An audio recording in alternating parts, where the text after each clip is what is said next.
বারুইপুরে মুসলিম টোটো চালককে কুপিয়ে মারার চেষ্টা নির্যাতিত পরিবারের পাশে মিমের প্রতিনিধি দল। এবার খোদ পশ্চিমবঙ্গে আরএসএস এর লোকজনের হাতে আক্রান্ত মুসলিম টোটো চালক এলোপাথারি কোপ ও চোখে লঙ্কার গুঁড়ো দিয়ে প্রাণে মারার চেষ্টা। ঘটনাটি ঘটেছে বারুইপুরের মগরাহাট উত্তর মুকুন্দপুর গ্রামে। এক মুসলিম ব্যবসায়ীর বিল্ডার্স থেকে বজরংবলীর গেট তৈরির সামগ্রী চুরি করে আরএসএস এর লোকজন। প্রতিবাদ করতে গেলে মুসলিম ব্যবসায়ীর ভাইকে কুপিয়ে খুন করার চেষ্টা করে।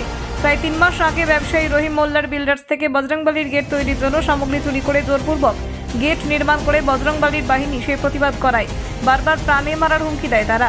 স্থানীয় তৃণমূল বিধায়ক ও পুলিশ প্রশাসনকে জানিয়েও কোনো লাভ হয়নি বলে জানায় নির্যাতিত পরিবারের লোক।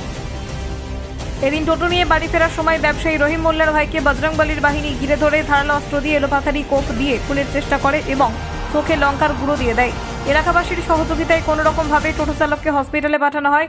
আজ সেই নির্যাতিত মুসলিম টোটো চালকের বাড়িতে যান মিমের দক্ষিণ 24 পরগনা জেলা সভাপতি সুজাউদ্দিন মণ্ডল, জয়নগর বিধানসভার কমিউনিটি সদস্য সাইফুল গাজী, ইদ্রিস মোল্লা, আয়ুব গাজী ও অন্যান্য নেতৃত্ব। এদিন সাংবাদিকদের মুখোমুখি হয়ে দক্ষিণ 24 পরগনা জেলা সভাপতি সুজাউদ্দিন মণ্ডল বলেন, এটা ইউপি, বিহার ও ওড়িশার ঘটনা নয়। খুব পশ্চিমবঙ্গের মতো জায়গায় আরএসএস এর এই ধরনের অত্যাচার মেনে নেওয়া যায়? পশ্চিমবঙ্গের সরকার ও পুলিশ প্রশাসন এখনো পর্যন্ত মূল অভিযুক্তদের গ্রেপ্তার করছে না। যেভাবে মুসলিম সম্প্রদায়ের মানুষদের ওপর অত্যাচার করা হচ্ছে, আগামী দিনে আমরা আসাউদ্দিন ওয়াইসির নেতৃত্বে কলকাতার রাজপথে বৃহত্তম আন্দোলনে নামব। আজকে আপনারা মিমের পক্ষ থেকে যে এখানে এসেছিলেন, এসে আপনাদের কি বক্তব্য, আপনারা কি বলতে চাইছেন যে দুষ্কৃতীরা এদের যেভাবে মেরেছে তার জন্য এই নির্যাতিতা পরিবারের পাশে এসে আপনাদের কি বক্তব্য দাবি থাকছে? প্রথম কথা হচ্ছে, আমাদের কাছে একটা তথ্য এসেছে যে নামটা কি জানি মেরেছে, করিম মোল্লা। করিম মোল্লা, এই যে করিম মোল্লা ভাইকে মারা হয়েছে 3 মাস আগে থেকে একটা এরকম প্ল্যান চলছিল। এখানে একদম কাছেই এখানকার বিধায়ক নমিতা শাহ, মগরাহাট পূর্ব বিধায়ক, তাকে জানানো হয়েছে এবং তিনি কোনো স্টেপ নেননি। তার পরিবার বললেন যে তাকে আমরা 3 মাস আগে থেকে জানি যে কোনো স্টেপ নেননি।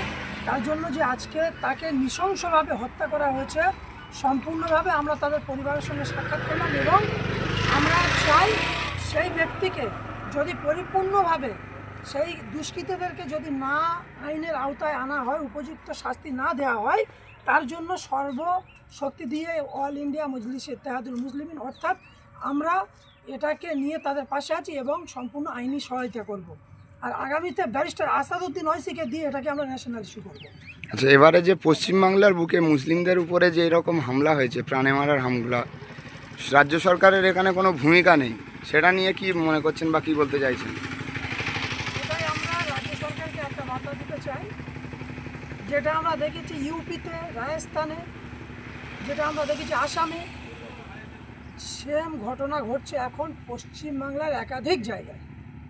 আপনারা দেখেছেন দুর্গাপুরে কয়েকদিন আগে মাত্র ঘটে গেল, আজকে এখানে কয়েকদিন আগে আমরা দেখলাম নদিয়াতে একটা শিশুকে, একটা সামান্য 13 বছরের শিশুকে কিভাবে তামান্নাকে বোমের আঘাতে তাকে হত্যা করা হলো।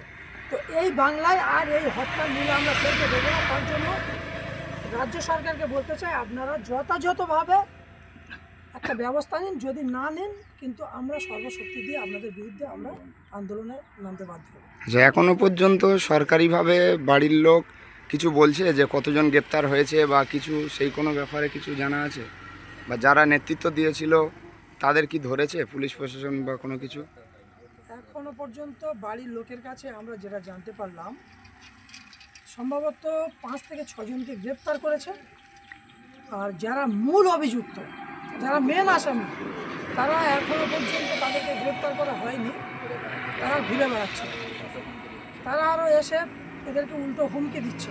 ফলে আমরা চাই তাদেরকে এসছি, আমাদের যে ভাইকে নৃশংসভাবে হত্যা করার যে প্রচেষ্টা করেছে, করিম মোল্লা, করিম মোল্লা, এখন তার দাদা রহিম মোল্লা, আমরা তার সাথে সাক্ষাতে এসেছি।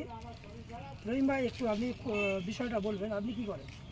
আমি বিল্ডিং মেটেরিয়াল সাপ্লাইয়ের ব্যবসা করি। আমার দোকান এই পাশে আছে, এই দোকান, ওই নামটা তাই তো, ইনসাফ বিল্ডার্স এন্ড সাপ্লায়ার্স, এটাই আমার দোকান।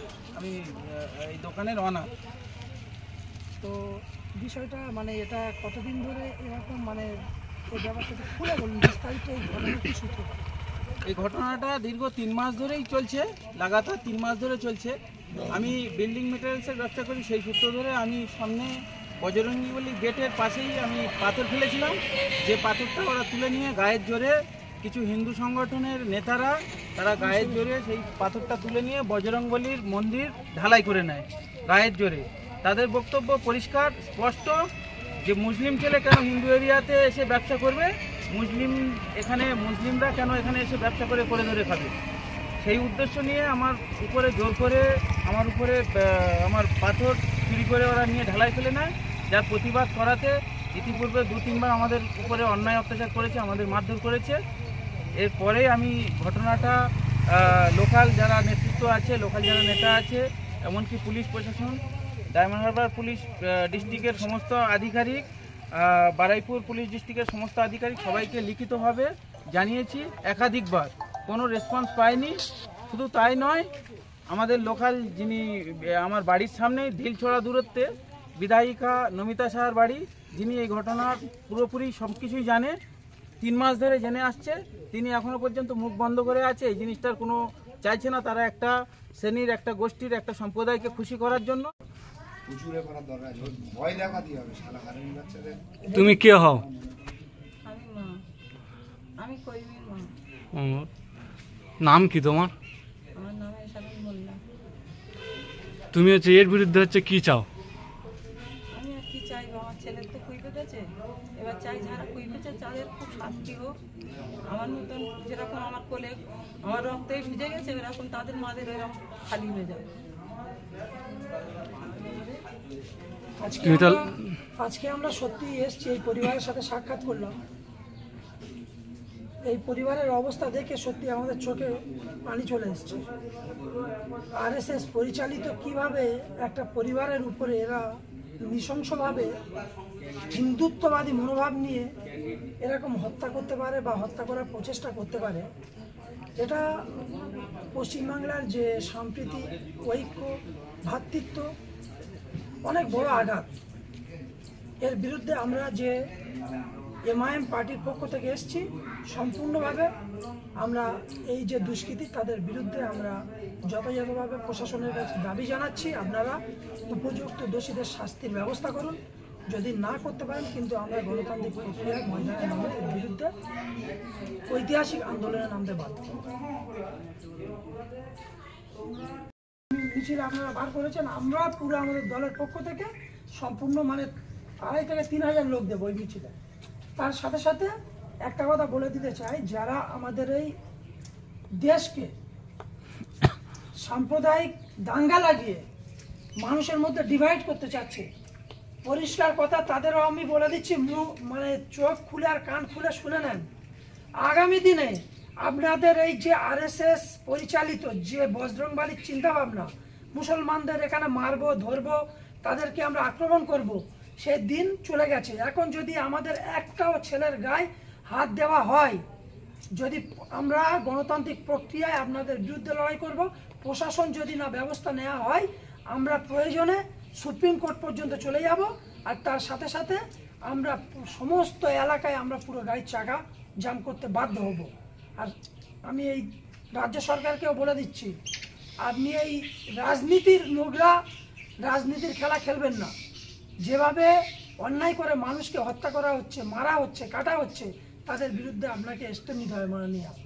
আপনি শুধু রাজনীতি করবেন এখানে, আর নিরহ মানুষদের নৃশংসভাবে হত্যা করবে, খুন করবে, তার বিরুদ্ধে পুরো আমরা আমাদের এই যে পুরো সমস্ত ভারতবর্ষ তথা পশ্চিমবঙ্গের হিন্দু, মুসলিম, দলিত, আদিবাসী আমাদের যে ঐক্য, আমরা এর বিরুদ্ধে যথাযথভাবে স্টেপ নেব।